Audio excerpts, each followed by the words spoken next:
যখন ফেরাউন সাগরে ডুবে যাচ্ছিল তখন হযরত জিবরাইল আলাইহিসসালাম কেন তার মুখে কাদা ঢুকিয়ে দিয়েছিলেন আসুন জেনে নিই। রাতের বেলা হযরত মুসা আলাইহিসসালাম বনি ইসরায়েলকে গোপনে নিয়ে যাচ্ছিলেন, কিন্তু ফেরাউন এ খবর পেয়ে গেল। সে সঙ্গে সঙ্গে তার সেনাবাহিনী প্রস্তুত করল এবং বনি ইসরায়েলকে ধ্বংস করার উদ্দেশ্যে তাদের পেছনে রওনা হলো। যখন সকালের সূর্য উঠল, ফেরাউন তার বাহিনী সহ বনি ইসরায়েলের একেবারে মাথার ওপর পৌঁছে গেল। তখন পরিস্থিতি ছিল এমন, সামনে গভীর সাগর, পেছনে নিশ্চিত মৃত্যু। ভয়ে বনি ইসরায়েল চিৎকার করে উঠল, নিশ্চয়ই আমরা ধরা পড়ে গেছি। কিন্তু হযরত মুসা আলাইহিসসালামের ঈমান এতটাই দৃঢ় ছিল যে ভয়ের ঝড়ও তার সামনে নিষ্ফল হয়ে গেল। তিনি বললেন, কখনোই না, নিশ্চয়ই আমার সঙ্গে আমার রব আছেন, তিনি আমাকে পথ দেখাবেন। আল্লাহর নির্দেশে তিনি তার লাঠি সাগরের পানিতে আঘাত করলেন। মুহূর্তের মধ্যেই সাগর ফেটে গেল, পানি দুপাশে বিশাল পাহাড়ের মতো দাঁড়িয়ে গেল এবং মাঝখানে একেবারে শুকনো পথ তৈরি হয়ে গেল। হযরত মুসা ও বনি ইসরায়েল সেই পথে এগিয়ে গেলেন। ফেরাউন ও তার সেনাবাহিনী উদ্ধত ও শত্রুতা নিয়ে তাদের পেছনে ধাওয়া করল। যখন হযরত মুসা আলাইহিসসালাম ও বনি ইসরায়েলের শেষ মানুষটিও অপর প্রান্তে পৌঁছে গেল,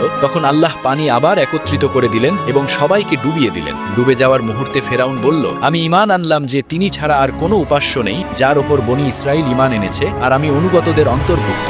যখন হযরত জিবরাইল আলাইহিসসালাম এটি দেখলেন, তখন তিনি সাগর থেকে কাদা তুলে ফেরাউনের মুখে ভরতে লাগলেন, এই ভয়ে যে সে যদি তওবার শব্দগুলো উচ্চারণ করে ফেলে তবে কোথাও আল্লাহর অসীম রহমত তার কাছে পৌঁছে না যায়। আল্লাহর এই অপরিসীম রহমতের জন্য আপনি কি এখনো কমেন্ট ও শেয়ার করেননি?